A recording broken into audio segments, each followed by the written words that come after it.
오늘 주신 하나님의 말씀은 고린도전서 1장 18절에서 25절입니다. 고린도전서 1장 18절에서 25절입니다. 혹시 성경을 찾으시는 분들은 로마서 뒤에 고린도전서거든요. 그래서 그렇게 찾으시면 될 것 같습니다. 다 찾으신 줄 알고 한 목소리로 합독하는데요. 조금 천천히 하도록 하겠습니다. 시작. 십자가의 도가 멸망하는 자들에게는 미련한 것이요 구원을 받는 우리에게는 하나님의 능력이라.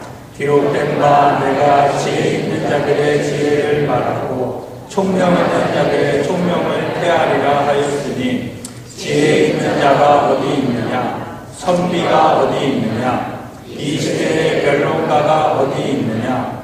하나님께서 이 세상의 지혜를 미련하게 하신 것이 아니냐? 하나님의 지혜에 있어서는 이 세상이 자기 지혜로 하나님을 알지 못함으로 하나님께서 전도에 미련한 것으로 믿는 자들을 구원하시기를 기뻐하셨도다. 유대인은 표적을 구하고 헬라인은 지혜를 찾으나 우리는 십자가에 못 박힌 그리스도를 전하니 유대인에게는 꺼리끼는 것이요 이방인에게 미련한 것이로되 오직 부르심을 받는 자들에게는 유대인이나 헬라인이나 그리스도는 하나님의 능력이요 하나님의 지혜니라.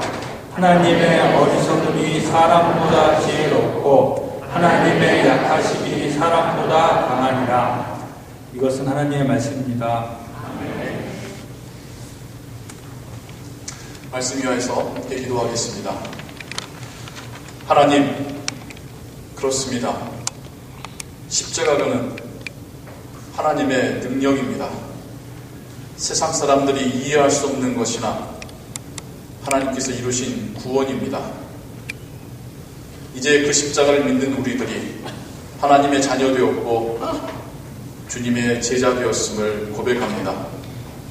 계속해서 이 말씀 묵상할 때에 주의 성령이 우리 안에서 이 말씀을 깨달을 수 있도록 역사하여 주옵소서. 예수 그리스도의 이름으로 기도하옵나이다.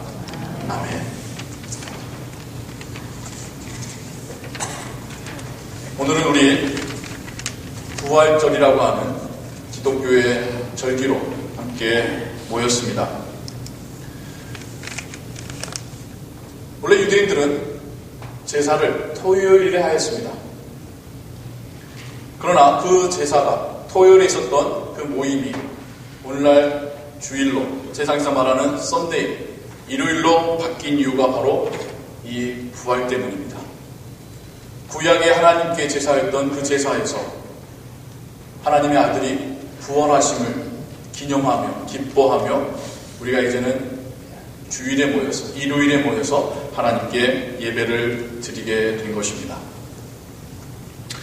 오늘 우리가 함께 읽은 본문 그 시작 부분에서 사도 바울은 십자가에 대해서 이렇게 설명하고 있습니다. 십자가의 도가, 여기서 말하는 도라는 것은 메시지라고 이해하시면 되겠습니다. 십자가의 메시지가 멸망하는 자들에게는 미련한 것이요 구원을 받는 우리에게는 하나님의 능력이라. 십자가가 이해되지 않는다는 것이죠. 십자가의 메시지가 힘이 없어 보이고 실패한 것처럼 보인다는 것이죠. 하나님을 알지 못하는 사람들, 눈에 보이지 않는 세계를 믿지 못하는 사람들, 우리의 이 육신의 이 땅의 삶 이후의 삶을 믿지 못하는 사람들에게는 죽음은 실패이며 또한 종결이며 미완성입니다. 아무리 좋은 일을 하더라도 죽고 나면 그만이라고 생각하죠. 아무리 높은 권력을 가졌어도 죽고 나면 허무합니다. 아무리 많은 재산을 가졌어도 죽음 이후에는 그 어느 것 하나 누릴 수 없게 됩니다.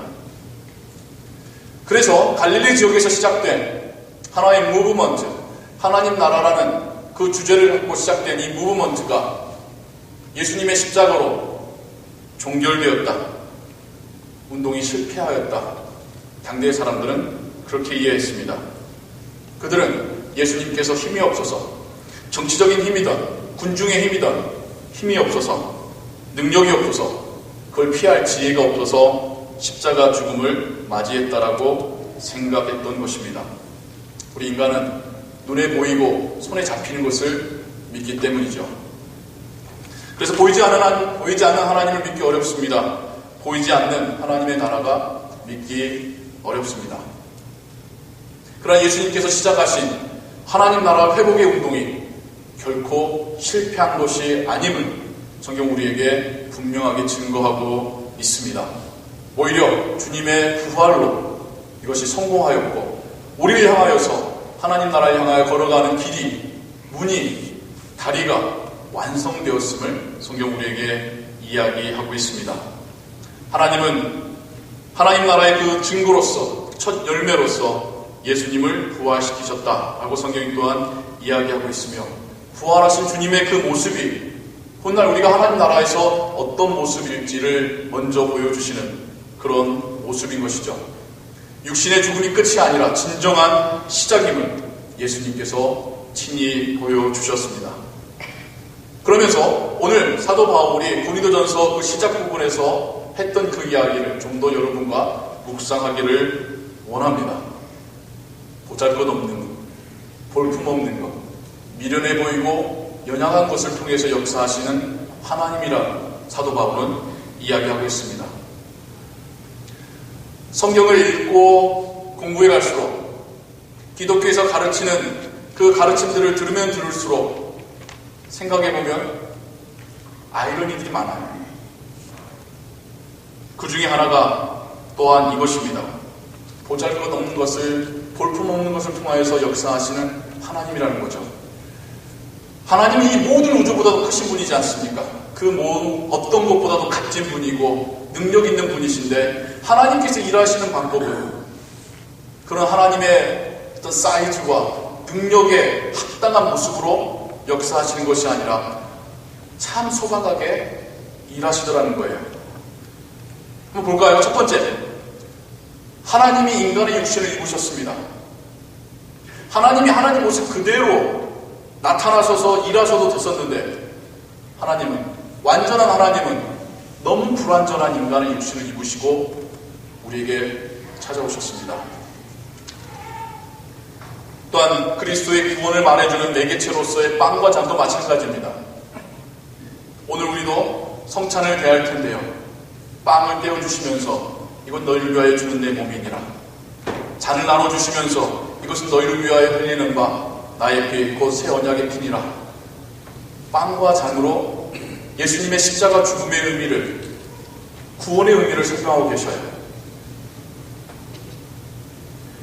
빵과 잔이 아니라 황금으로, 진주 보석으로 설명하시면서 내가 너희를 구원하는 것은 이렇게 변함없고 영원한 것이니라 말씀하셔도 충분히 설명하실 수 있는 그 이야기를 예수님은 우리의 일상에서 너무 쉽게 구할 수 있는 그 소박한 것을 가지고 하나님의 구원을, 십자가의 죽음을 설명해 주고 계셔요.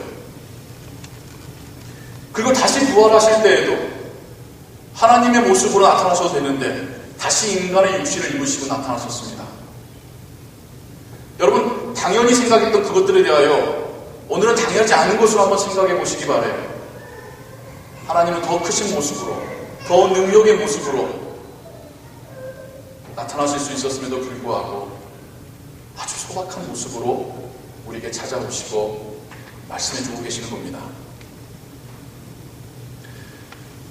여기에 한 가지를 더 더하자면 하나님은 우리의 관계라고 하는 정말 별것 아닌 것을 통해서 또한 일하십니다. 12명의 제자 공동체를 생각해 보십시오. 거기에 누구 하나 뛰어난 사람이 있었습니까?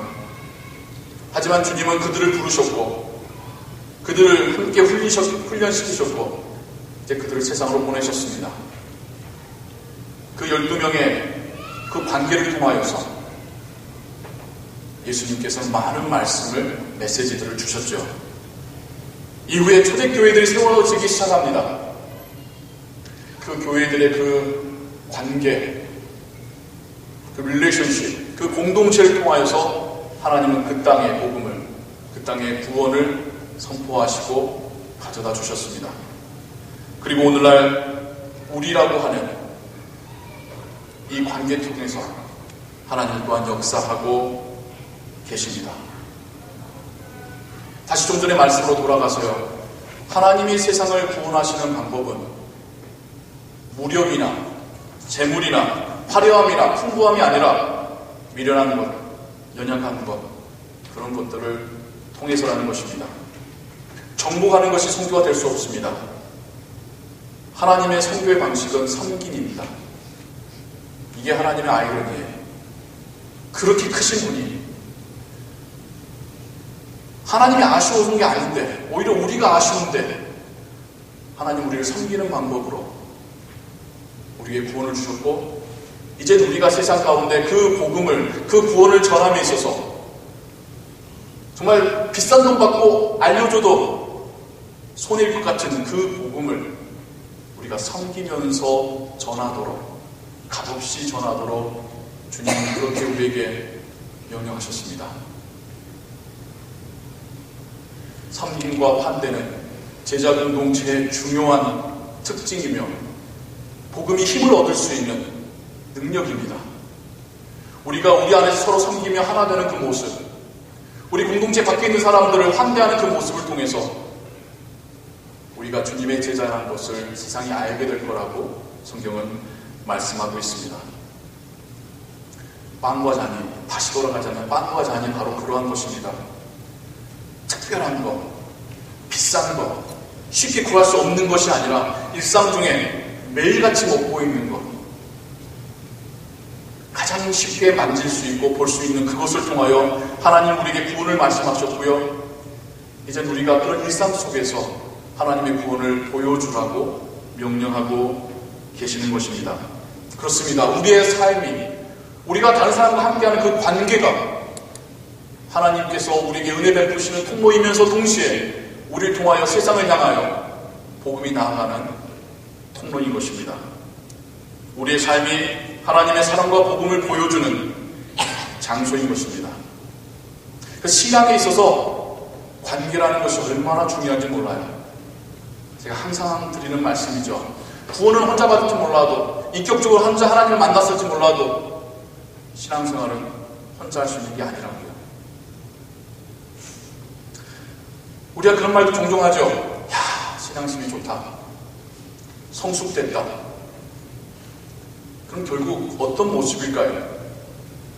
한번 무릎 꿇고 앉으면 2시간, 3시간씩 기도하는 모습을 말하는 걸까요? 한번 입을 열면 성경의 이야기가 창세기부터 요한계시록까지 줄줄줄 나오는 모습을 보면서 야, 정말 하나님의 사람이구나, 우리가 그렇게 느낍니까? 정말 우리가 그 사람을 보면서 주님의 향기를 느낄 수 있는 것은 그가 다른 사람과 맺고 있는 그 관계의 모습을 보면서죠. 우리를 향해서든 다른 사람을 향해서든 이해하고 인내하고 포용하고 다독여주고 격려하고 세워주고 섬기는 그 모습 볼 때에 야, 정말 저 사람은 예수님 제대로 믿나 보구나, 우리 그렇게 말하지 않습니까? 사람들에게 칭찬받기 위해서가 아니라 하나님께서 역사하시는 우리의 관계를 또한 통해서라는 것을 우리가 함께 묵상하기를 원합니다. 우리의 선교적인 삶은 우리의 관계에서부터 시작됩니다. 짐 싸들고 교회 세워진 적 없는 그 민족에게 가는 것만이 선교가 아니라 나의 일상의 삶 속에서 내가 만나는 그 사람들의 관계 속에서 여전히 선교가 필요한 사람들이 있습니다. 십자가와 부활을 믿지 못하는 사람들이 있습니다. 그들과의 관계 속에서 내가 무슨 모습을 보여주고 있는 것인가, 이것이 선교적인 삶을 결정합니다. 우리의 신앙은요, 또한 선교는요, 관계에서 시작하고 관계를 통해서 이루어지다가 또한 관계 속에서 열매 맺게 됩니다. 우리 별 볼 일 없는 사람들이잖아요. 볼품없는 사람들이잖아요. 그냥 그 수많은 사람들 중에 우리는 한 사람이지 않습니까? 마치 빵과 잔처럼. 그런데 그것을 통해서 역사하신 하나님이 마찬가지로 우리를 통해서도 역사하신다는 겁니다. 오히려 매일의 삶, 평범한 그 삶이지만 평범하기 때문에 하나님께서는 그 삶 속에서 역사하신다는 겁니다. 그 삶을 통해 우리를 축복하시고 또 우리가 축복의 통로가 되게 하신다는 것입니다. 사랑하는 성도님 여러분, 오늘 우리는 주님의 몸을 상징하고 주님의 피를 상징하는 빵과 잔을 대할 것입니다. 그것을 대하실 때에 나의 삶 속으로 들어오신 하나님, 그리고 나의 삶 속에서 아주 평범한 그 삶 속에서 하나님 보여주는 그 관계를 원하시는, 그 관계의 성숙을 원하시는 하나님이심을 묵상하시며 그 은혜가 우리 모두에게 있기를 주님의 이름으로 축원합니다. 기도하겠습니다. 하나님 아버지, 너무나도 위대하신 하나님께서, 너무나도 크신 하나님께서 참 작은 것 가지고 구원을 말씀해 주셨습니다. 이것을 사도 바울은 미련해 보이는 것, 연약해 보이는 것이지만 이 하나님의 지혜가 세상 그 어떤 지혜보다도 강하고 힘이 있다라고 말씀합니다. 우리가 믿는 십자가와 부활이 그러합니다. 세상 사람들이 이해할 수 없고 믿겨지지 않는 그 사실이 어찌 보면 우리를 바꿨고 우리로 하여금 하나님 나라를 걸어가게 하는 하나님의 능력이며 은혜이며 축복입니다. 하나님은 또한 동일하게 우리의 평범한 삶 속에서 하나님의 모습이 나타나시기를 원합니다. 하나님, 우리가 매일매일 감사히 여기게 하옵소서. 우리가 그 매일의 삶 속에서 이해하고 용서하고 나누며 살게 하여 주옵소서.